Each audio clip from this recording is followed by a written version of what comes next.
Hola, bienvenidos de nuevo a la clase de Español 101 aquí en Cal State San Marcos. Soy su profesor, Dr. Michael Hughes, y hoy estamos hablando del tiempo de presente de los verbos tipo ER y R. Hello, welcome back to Spanish 101 here at Cal State San Marcos. I'm your Professor Dr. Michael Hughes, and today we're talking about the present tense of ER-IR verbs. So let's get started. First of all, let's talk about the AR verbs. So the vast majority of verbs in Spanish, something like probably 90% of the verbs in Spanish or more are AR verbs. And new verbs that enter the language typically will be AR verbs, right? So it's the most productive in the dominant form. So we got to remember this one, right? And here's the structure of the Spanish verb. It's got a root, it's got a theme vowel, and then it's got a person number suffix, right? The person is I, you, he, she, right? And then number is I versus we, you versus y'all, he versus they, right? So, and this theme vowel is the thing we're going to talk about right now, right? So this is our verb hablar, right? This is an AR verb, means to speak, and it's got the root habl, and this is the root that you're going to use for most air verbs most of them are regular verbs, and that's the form the root that you're going to use to make most of the other verbs in Spanish or forms in Spanish. This is the theme vowel. It tells you what class it belongs to. That can change, and when you need Spanish 201, that's going to change in the subjunctive. Um, but it tells us what class this verb is, right? And it's an AR verb. And then this R just tells us that it's the infinitive, and we can replace that with our person number suffixes later on, right? So here are our person number suffixes. Yo hablo, right? And that O right there says first person, that's yo, singular, right? So, and then tu hablas, the A is there all the way through, right? It doesn't tell us anything other than the class category of the verb that we're looking at. The S tells us that second person singular, tú, right? Which is why in Spanish, yo and tú are, and even ella and these other pronouns are often just omitted, right? Because you already have the answer to what's the subject of this verb at the end of the verb. In the third person, singular, there's no suffix at all. Ella habla, él habla, and this is the same form as usted if you're using the formal form, right? Tú is the informal or familiar form, right? The form that you use with your friends, your family, kids, dogs, and cats, other students. The usted form you would use with people, right? Your boss at work, your professors, people that you run into during the day, checkers and tellers and things like that, who you aren't familiar with. Right? Okay, good. And then depending on the country, you might use usted with your parents, or you might use tú with your parents. Good. Okay. Nosotros hablamos, ustedes hablan, y ellas hablan. And again, we see the a all the way through. Right? The suffixes, though, we want to focus, right? And remember, usted and ellas, ellos, these are always going to be the same, just like él, ella, and usted. These are some of the most common Spanish verbs that are AR verbs. Hablar, necesitar, pensar, llegar, pasar, quedar, llamar, trabajar, usar. Use also often means to wear. Tomar, which means to take or carry or drink. Okay. Now let's look at the ER-IR verbs. Now, ER-IR verbs is really kind of a mixed class. They're all the conjugations, right? The set of forms that these guys have and the theme vowel is almost entirely the same all the way through the paradigm, except for just two places. One is the infinitive, and the other one is the nosotros form for the present tense. Right? But they're basically the same setup. All verbs in Spanish are the same. And so you get the com, right? For this is the verb comer is to eat, right? Vivir is to live.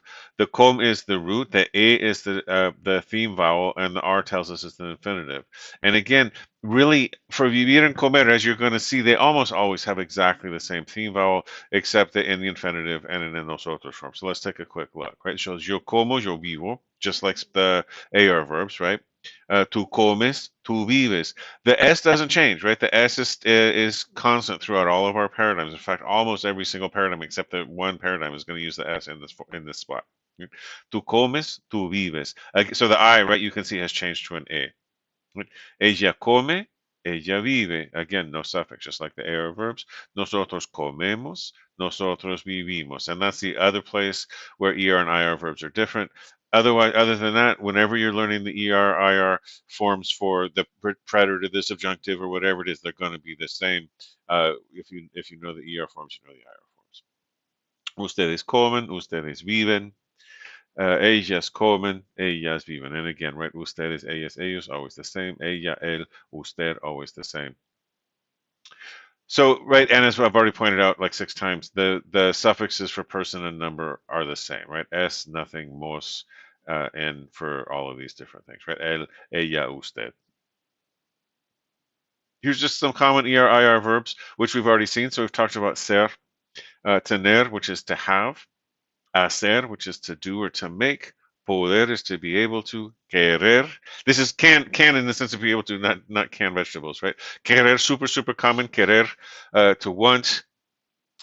Ver, comer, beber, leer, saber, poner. Right? Just a short list. Now, again, ER/IR verbs are in terms of absolute number, right? Token frequency are not high, but sorry, just frequency in the dictionary, not high, but you're going to see a lot of them. The token frequency is high. You're going to see tons of these verbs. They're super common, so you need to learn. And then also, sadly enough, the ER/IR verbs are more likely to be irregular, but such is life. Vowels. Let's take a quick look at these pictures over here. These are a little bit weird unless you've taken a linguistics class or some other anatomy class or something like this. This is sort of it's called a mid-sagittal section of the vocal apparatus. So it's like cutting somebody's head in half, but only a cartoon person, because who would really want to do that, right? And you can see these are lips, these are teeth. And if you feel right behind your teeth, there's a little bump back there. Your hard palate, your soft palate, then your larynx, and then all the way down to your vocal folds, or your vocal cords, which are down here, and this is the epiglottis. We're mostly looking at the tongue right here. This is that big muscle in the middle of your mouth that does so many good things for you, like swallowing and chewing and stuff like that, but also speaking, right? When you make vowel sounds, right, the difference between all of the sounds really is where, well, with very few exceptions, is where your tongue is and what your tongue is doing. A vowel sound is a vowel sound and not a consonant because there's a relatively free flow of air all the way from the lungs to your lips. Right? If you think of most of the consonants, con meaning together and sonant meaning sound, right? Consonants rely on vowels to be pronounced. There's some kind of a closure or high frequency noise, right? So t, sh, right?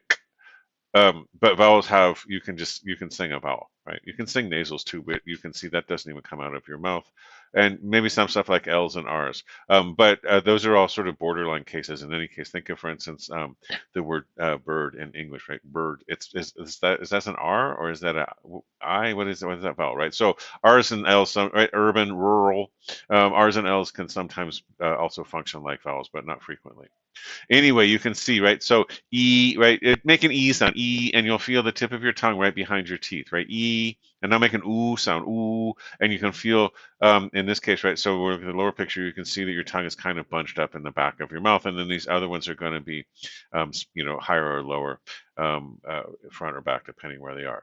Okay, so English has 10 in Californian English, the English that I think you're probably most likely to be speaking. English has 10 vowel sounds. Not 10 vowel letters, but 10 vowel sounds, right? And we know that English spelling is atrocious with respect to phoneme grapheme correspondence, right? That means that any given sound can be spelled more than one way, and lots of sounds.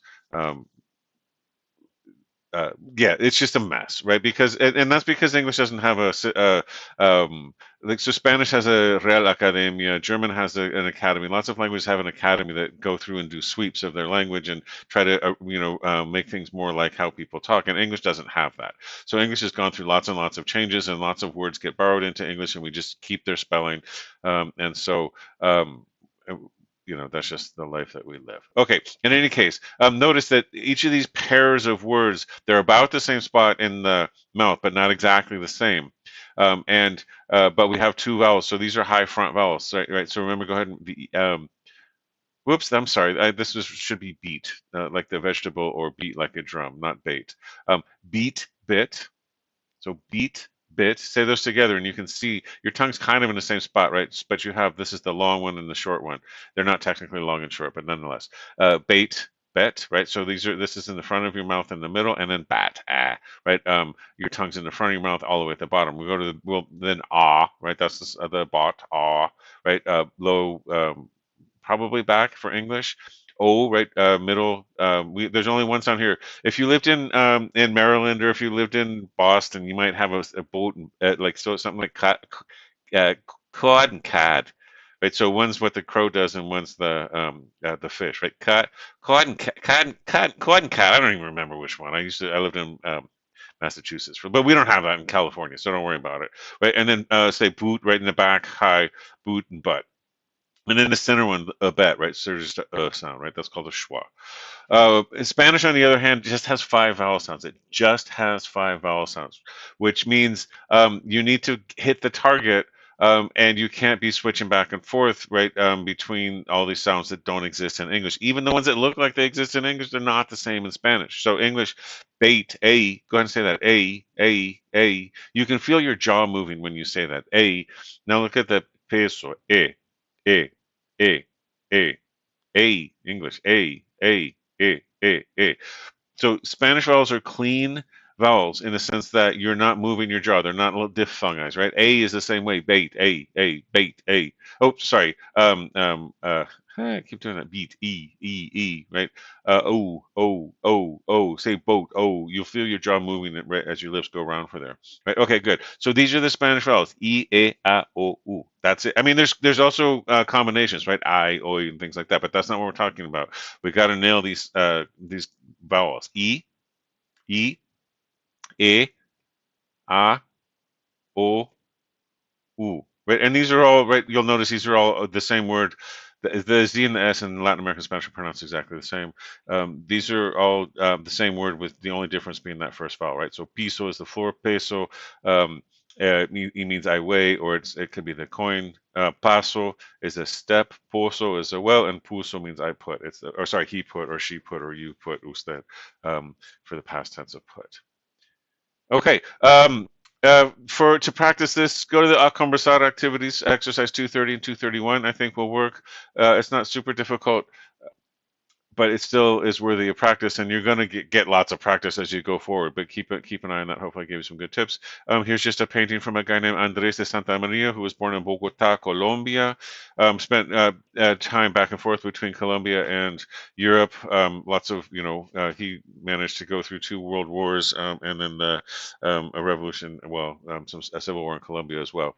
Impressionist modernist painting, not super famous around the world, but really influential among Colombian artists. Maybe it is, or maybe it isn't to your taste. I don't know. Feel free to explore it more as you choose. Okay, that's all I have for you today. You know how to get in touch with me. mhughes@csusm.edu, or message me on Canvas. Adios.